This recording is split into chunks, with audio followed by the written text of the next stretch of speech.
Hello friends, welcome back to our channel. I am Poonam Chaudhary and in this video we are going to learn about the aerobic respiration. इसमें हम link reaction और Krebs cycle को देखेंगे। तो जो aerobic respiration होता है वो prokaryotic and eukaryotic both type के सेल्स में होता है। ओके, ये 4 स्टेप्स में होता है: glycolysis, link reaction, Krebs cycle and ETS. तो जो आपका लिंक रिएक्शन है वो यूकैरियोटिक में माइटोकॉन्ड्रिया के अंदर होता है, प्रोकैरियोटिक में साइटोप्लाज्म के अंदर होता है, क्योंकि प्रोकैरियोटिक सेल में माइटोकॉन्ड्रिया नहीं होता। ईटीएस जो इलेक्ट्रॉन ट्रांसपोर्ट सिस्टम जो है वो यूकैरियोटिक में माइटोकॉन्ड्रिया के मेम्ब्रेन में होता है और प्रोकैरियोटिक में प्लाज्मा मेम्ब्रेन के अंदर होता है।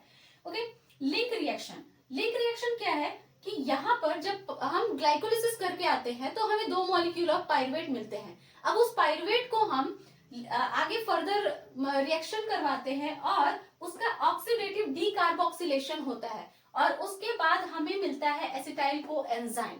ओके, ये होता है आपके पाइरुवेट डिहाइड्रोजिनेज कॉम्प्लेक्स एंजाइम के प्रेजेंस में और हमें प्रोडक्ट मिलता है 2 कार्बन का एक acetyl co enzyme NADH2 and CO2। Okay, तो हमने देखा कि जो ग्लाइकोलिसिस का प्रोसेस हमने किया था उसमें CO2 का फॉर्मेशन नहीं हुआ था। CO2 का फॉर्मेशन अब होगा क्योंकि अब एरोबिक रेस्पिरेशन स्टार्ट हो रहा है। ओके, तो 2 पाइरुविक एसिड है हमारे पास। पाइरुविक एसिड 3 कार्बन का एक मॉलिक्यूल होता है।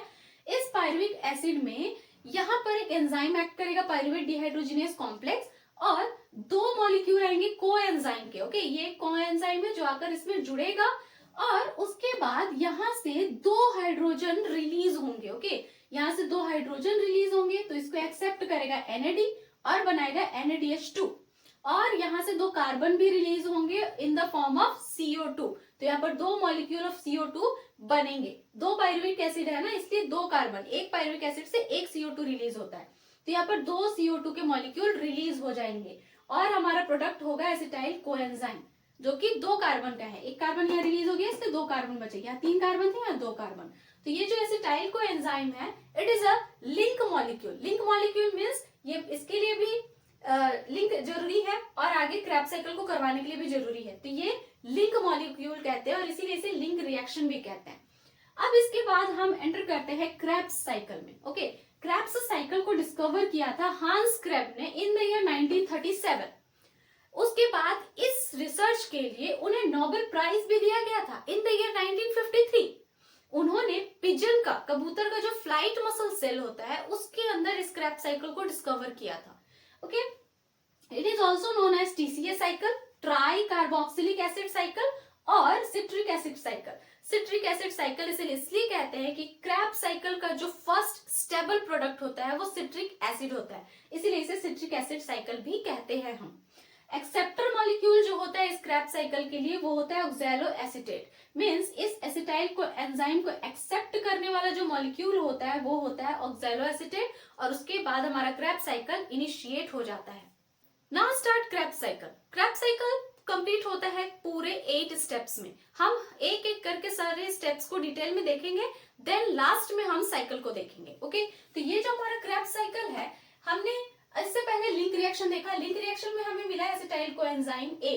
वहां हमने बात किया कि इसका जो एक्सेप्टर मॉलिक्यूल होता है वो एक्सोलो एसिटिक एसिड या ऑक्सैलो एसिटेट भी इसको कहते हैं। ओके, तो अब क्या होगा, सबसे पहले एसिटाइल कोएंजाइम में ऑक्सैलो एसिटिक एसिड आकर जुड़ेगा और वहां पर एक वाटर का मॉलिक्यूल भी जुड़ेगा और उसके बाद यहाँ पर प्रोड्यूस होगा हमारा सिट्रिक एसिड या इसको सिट्रेट भी कहते हैं, प्लस कोएंजाइम A।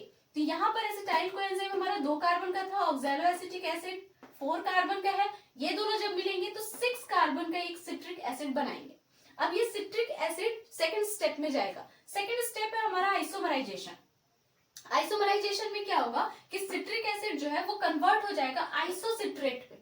ओके, तो सबसे ये 2 स्टेप में होता है। पहले डिहाइड्रेशन होगा, सिट्रिक एसिड होगा, वहां पर एक एंजाइम आएगा एकोनिटेज जो कि आयरन कंटेनिंग एंजाइम है और वो बनाएगा सिस एकोनिटेट प्लस H2O। डिहाइड्रेशन है इसलिए H2O रिमूव होगा पहले।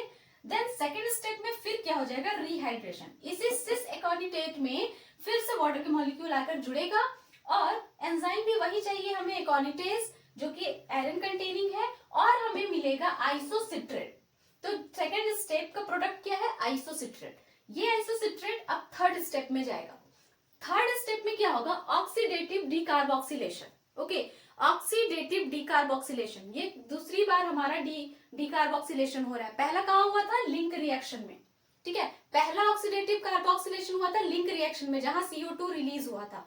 दूसरा ऑक्सीडेटिव डीकार्बोक्सिलेशन हो रहा है हमारा थर्ड स्टेप में। ओके, यहाँ पर क्या होगा? Isocitrate converted into alpha keto glutarate, जो कि एक 5 कार्बन का मॉलिक्यूल है। ये कितना था? 6 कार्बन का, है ना? यहाँ से 6 कार्बन हम लेकर चल रहे हैं। अब यहाँ पर आ गया 5 कार्बन। ये आइसोसिट्रेट है प्लस NAD, यहाँ पर एक NAD आएगा और वो हाइड्रोजन को एक्सेप्ट करेगा। इसके लिए जो हमारा एंजाइम चाहिए वो है आइसोसिट्रेट डीहाइड्रोजिनेज। हाइड्रोजन को रिमूव कर रहे हैं ना, इसलिए डीहाइड्रोजिनेज। ओके, वहां पर Mn, ठीक है, मैंगनीज जो है वो मैंगनीज आयन रिक्वायर्ड है, इसके लिए जरूरी है। तो अब प्रोडक्ट हमें क्या मिलेगा? Alpha keto glutarate plus NADH2 और प्लस CO2। क्योंकि ये डीकार्बोक्सिलेशन है तो CO2 रिमूव होगा यहाँ से। पहला लिंक रिएक्शन में CO2 बना था, दूसरा हमारा कहाँ बना है? थर्ड स्टेप में। ओके, नाउ ये आइसोसिट्रेट जो है फोर्थ स्टेप में एंटर करेगा। फोर्थ स्टेप में फिर से ऑक्सीडेटिव डीकार्बोक्सिलेशन होगा। ये तीसरा डीकार्बोक्सिलेशन हो रहा है, पहला लिंक रिएक्शन में, दूसरा थर्ड स्टेप में, तीसरा फोर्थ स्टेप में। तो 3 डीकार्बोक्सिलेशन हो गए हमारे। अब यहाँ क्या होगा? कीटो ग्लूटरेट जो है, अल्फा कीटो ग्लूटरेट, वो साइमल्टेनियसली डिहाइड्रोजिनेशन एंड डीकार्बोक्सिलेशन में जाएगा। उसके बाद एंजाइम हमें इसमें चाहिए अल्फा कीटो ग्लूटरेट डीहाइड्रोजिनेज, जिसके लिए मैग्नीशियम आयन चाहिए। ये रिक्वायर्ड है, ये जरूरी है। तो अब क्या होगा? अल्फा कीटो ग्लूटरेट है जो, वो उसके साथ NAD आकर जुड़ेगा और एक कोएंजाइम आएगा और उसके बाद हमें प्रोडक्ट क्या मिलेगा? सक्सिनाइल कोएंजाइम में प्लस NADH2 प्लस CO2। अब देखिए यहाँ भी CO2 रिमूव हो गया। जहां भी डीकार्बोक्सिलेशन होगा वहां CO2 रिमूव होगा, वहां पर CO2 का फॉर्मेशन होगा। Now fifth step is the SLP mean substrate level of phosphorylation. यहाँ पर ATP एंड GTP का सिंथेसिस होगा। ATP जो होता है वो एनिमल में सिंथेसिस होता है, GTP जो होता है वो प्लांट में सिंथेसिस होता है। ओके, तो succinyl coenzyme A is hydrolysed. अब यहाँ पर सक्सिनाइल कोएंजाइम A है वो हाइड्रोलाइज्ड हो जाएगा और हमें प्रोडक्ट मिलेगा सक्सिनेट कोएंजाइम A और ATP GTP। ओके, इसके लिए जो एंजाइम चाहिए वो है succinyl coenzyme A synthetase. Okay, अब यहाँ पर क्या होगा? सक्सिनाइल कोएंजाइम A, उसमें ADP GDP आएंगे और वहां फॉस्फेट को ऐड करेंगे और सक्सिनेट बनाएंगे और उसके साथ हमारा ATP बनेगा और प्लांट में GTP बनेगा। ओके, नाउ सिक्स्थ स्टेप में क्या होगा? डीहाइड्रोजिनेशन या फिर ऑक्सीडेशन उसे हम कहते हैं। ओके, यहाँ पर सक्सिनेट जो है, जो यहाँ हमारा बना, is oxidised to fumarate. Succinate fumarate में ऑक्सीडाइज्ड हो जाएगा। एंजाइम चाहिए succinate dehydrogenase. Okay, attached to inner mitochondrial membrane. जितने भी इस क्रैब साइकिल में जितने भी हमें एंजाइम की जरूरत पड़ी है वो सारे एंजाइम्स माइटोकॉन्ड्रिया के मैट्रिक्स में प्रेजेंट होते हैं एक्सेप्ट वन। ये सक्सिनेट डीहाइड्रोजिनेज जो है ये माइटोकॉन्ड्रिया के इनर मेम्ब्रेन में अटैच्ड होता है। ओके, जो कि एक non haem iron protein contain करता है FES। सक्सिनेट जो कि 4 कार्बन का मॉलिक्यूल है, उसके साथ FAD ऐड होगा। ये एक कोएंजाइम है, फ्लेविन एडेनाइन डाई न्यूक्लियोटाइड, और ये रिवर्सिबल रिएक्शन है और ये बनाएगा फ्यूमरेट। इस FAD में हाइड्रोजन आकर जुड़ेंगे और बनाएंगे FADH2।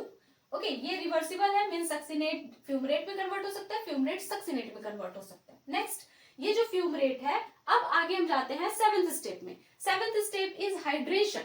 यहाँ पर क्या होगा? फ्यूमरेट जो है वो फ्यूमरेज एंजाइम के प्रेजेंस में वाटर के मॉलिक्यूल के साथ ऐड होगा, मीन्स वाटर के मॉलिक्यूल इसके साथ आकर ऐड हो जाएगा और हमें देगा मैलेट जो कि 4 कार्बन का है और फ्यूमरेट भी 4 कार्बन का है। ओके, देन ये मैलेट आगे 8 स्टेप में जाएगा और 8th स्टेप में डिहाइड्रेशन और ऑक्सीडेशन का प्रोसेस होगा। यहाँ पर डिहाइड्रेशन हो रहा है, malate is oxidised to oxaloacetate. Okay, this oxaloacetate, हमने ये क्रैब साइकिल कहाँ से स्टार्ट किया था? एसिटाइल कोएंजाइम में ऑक्सैलो एसीटेट आकर जुड़ा था और वहां से हमारा क्रैब साइकिल स्टार्ट हुआ था। अब यहाँ पर 8th स्टेप में भी हमारा क्या हो गया? ऑक्सैलो एसीटेट फॉर्म हो गया। ये ऑक्सैलो एसीटेट अगेन जाके एसिटाइल कोएंजाइम के साथ जुड़ेगा और दूसरा साइकिल, न्यू साइकिल स्टार्ट करेगा।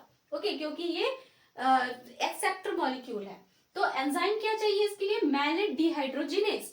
अब मैलेट डिहाइड्रोजिनेज के प्रेजेंस में ये मैलेट जुड़ेगा इसके साथ NAD प्लस और ऑक्सैलो एसीटेट बनाएगा और हाइड्रोजन यहाँ से रिलीज होगा और वो जाके जुड़ेगा NAD में और हमें मिलेगा NADH2। ओके, ये भी 4 कार्बन, ये भी 4 कार्बन। ये ऑक्सैलो एसीटेट अगेन फिर लिंक रिएक्शन में जाएगा, वहां से एसिटाइल को एंजाइम को कलेक्ट करेगा, उसके साथ ऐड होगा और देन न्यू क्रेब्स साइकिल हमारा स्टार्ट हो जाएगा। ओके, सो हमने जितने स्टेप्स को देखे, अब हम एक साथ पूरे क्रेब्स साइकिल को देखेंगे। तो क्रेब्स साइकिल हमारा ये पूरा रेस्पिरेशन कहाँ से स्टार्ट होता है? रेस्पिरेशन स्टार्ट होता है ग्लूकोज से। एक ग्लूकोज का मॉलिक्यूल था हमारे पास, इसको हमने ऑक्सीडाइज किया ग्लाइकोलिसिस में और हमें मिला 2 मॉलिक्यूल ऑफ पायरुवेट, जो कि 3 कार्बन का एक मॉलिक्यूल है। इस पायरुवेट को लिंक रिएक्शन में हमने भेजा, यहाँ पर डीकार्बोक्सिलेशन का प्रोसेस हुआ, CO2 रिमूव हुआ और बना एसिटाइल कोएंजाइम A, जो कि 2 कार्बन का मॉलिक्यूल है। इस एसिटाइल कोएंजाइम A में ऑक्सैलो एसीटेट आकर जुड़ता है in the presence of citrate synthetase, और वहां पर हमें फर्स्ट स्टेबल कंपाउंड मिलता है जो कि है सिट्रेट या सिट्रिक एसिड, और इसी के नाम पर इस पूरे साइकिल को सिट्रिक एसिड साइकिल भी कहते हैं, जो कि 6 कार्बन का मॉलिक्यूल होता है। उसके बाद नेक्स्ट सेकेंड स्टेप में ये सिट्रेट या सिट्रिक एसिड, इसका आइसोमराइजेशन होता है और ये कन्वर्ट हो जाता है आइसोसिट्रेट में। और यहाँ पर 2 स्टेप्स होते हैं, एक बार होता है डिहाइड्रेशन, देन होता है रिहाइड्रेशन, और उसके लिए हमें चाहिए एक एंजाइम जिसका नाम है इकोटेनेज, और इस एंजाइम के प्रेजेंस में इसका आइसोमराइजेशन होता है। नेक्स्ट ये आइसोसिट्रेट यहाँ पर आया और इसमें एक और एंजाइम आकर वर्क करेगा जिसका नाम है आइसोसिट्रेट डिहाइड्रोजिनेज, और यहाँ पर डिहाइड्रोजिनेशन का प्रोसेस होगा और यहाँ से हाइड्रोजन आयन रिमूव होंगे। यहाँ से जब हाइड्रोजन आयन रिलीज होगा तो NAD+ आएगा और इसे बनाएगा NADH2, और यहाँ पर कार्बोक्सिलेशन का प्रोसेस है इसलिए CO2 भी रिमूव होगा, तो यहाँ पर फिर से कार्बन डाइऑक्साइड का रिमूवल हुआ। नेक्स्ट ये कन्वर्ट हो गया अल्फा कीटोग्लूटरेट में, जो कि एक 5 कार्बन का मॉलिक्यूल है। यहाँ 6 कार्बन थे, एक कार्बन रिमूव हो गया तो 5 कार्बन बचे। अब ये 5 कार्बन का अल्फा कीटोग्लूटरेट अगेन डिकार्बोक्सिलेशन के प्रोसेस में जाएगा और उसके लिए एंजाइम चाहिए अल्फा कीटोग्लूटरेट डिहाइड्रोजिनेज, और यहाँ पर फिर से एक मॉलिक्यूल ऑफ CO2 रिमूव होंगे और यहाँ पर NADH2 का फॉर्मेशन होगा। उसके बाद ये बन जाएगा सक्सिनाइल कोएंजाइम A, जो कि एक 4 कार्बन का मॉलिक्यूल है। यहाँ पर एक और निकल गया ना, ये 5 कार्बन था, यहाँ एक और निकला तो ये 4 कार्बन बचा।